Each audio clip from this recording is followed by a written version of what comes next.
Hello and welcome. I wanted to give you guys at least a little bit of a look here today at an upgrade that Kyberlight has made. I know that my video for my review of Kyberlight sabers has gathered a lot of views. What I was reviewing was what I got as part of the Kickstarter and what people who ordered early in the Kyberlight process ended up with. Later down the road, Kyberlight came out with a V2 board that contains some features that the V1 didn't. I've gotten that in one of these sabers, so I wanted to show you how they stack up against each other and what you get if you get one now as opposed to what you got if you got one before. This is the V1 board in this saber right here. All right, I'll go ahead and turn this on so that you can hear it. I'll swing it around a little bit and we'll talk about it.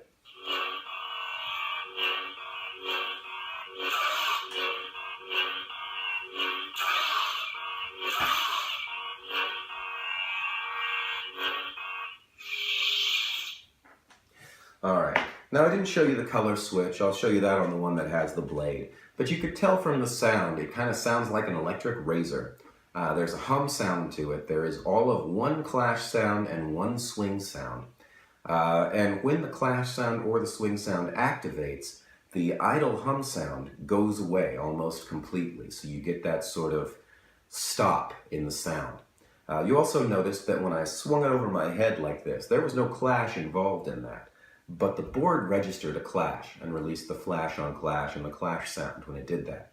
That's actually a problem I've been having with the V1 is when you're spinning it, it will notice clashes in the middle of a spin just from the centrifugal force of the spin. That gets to be a problem, especially if you don't like the flash on clash on it. In the V1 board, you had no way to change any of that. You couldn't change the sound, or you still can't change the sound, but you couldn't turn off the flash on clash or anything like that. Let's take a look at the V2 board.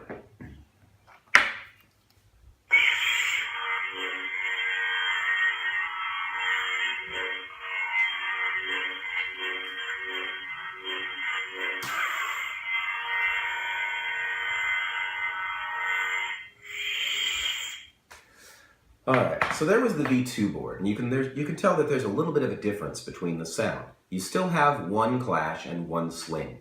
It still kind of sounds like an electric razor, but the blending is better. You can still hear the hum when the swing sound activates or when the clash sound activates, so there's not that dead spot.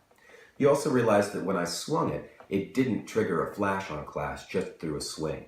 They adjusted the sensitivity settings on this thing so that it's so that it's better for spinning routines and better for combat. You actually have to clash it in order to get a clash. You're not going to accidentally get them like you did before.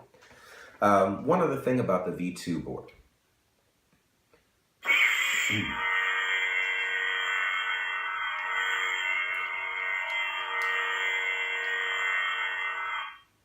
Okay. We still have the ability to cycle through colors in both cases, V1 and V2, and still the same colors.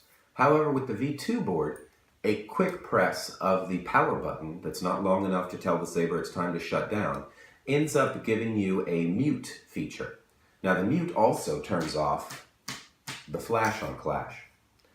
So for me, this was actually the feature that I was looking for, was the ability to turn those things off. In the V1, you had the ability to turn off the sound at least. But in order to do that, you had to unplug the speaker from the board. It had a quick release plug, but you could open it up, unplug the speaker, pop everything back in, and you still had the flash on flash, but you did not have any of the sounds. I had disabled the sound on mine because I disliked that sound. Having that ability at the push of a button was a really big deal for me, and also having the ability to turn off that flash on clash. That said, I don't mind the sound nearly as much now that it's properly blended as I did before. So, all things told, the Kyberlight's second generation board covers a lot of the issues that the first generation board left unsolved. What still remains to be done? The one clash sound and the one swing sound is still a bit of an issue. Most other boards have 7 or 8 different clash sounds and swing sounds.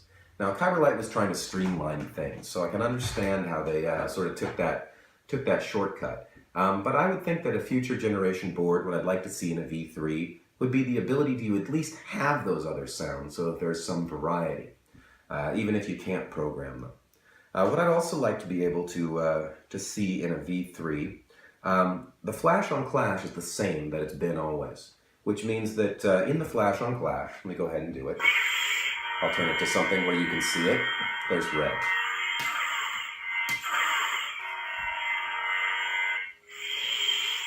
Okay. In the flash on clash, what you end up with is it goes from the blade color to white, to off, to white, back to the blade color, which means that you have that dead spot in the middle.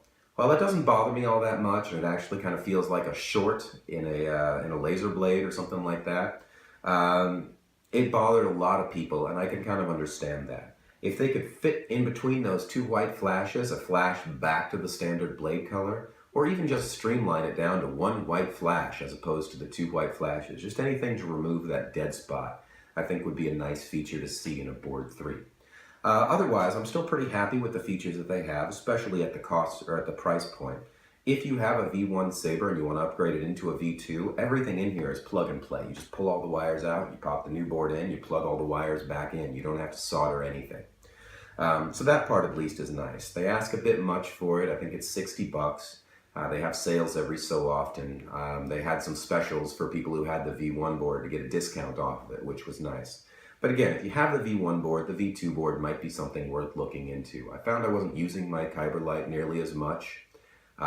With the V2, I find that I use it a lot more than I did. So that's just a look at the V1, V2. Visually, they're the same, so I'm not going to pull these out here and or pull the boards out and let you take a look at them. They just changed some of the features, specifically the sound, gave it that mute feature.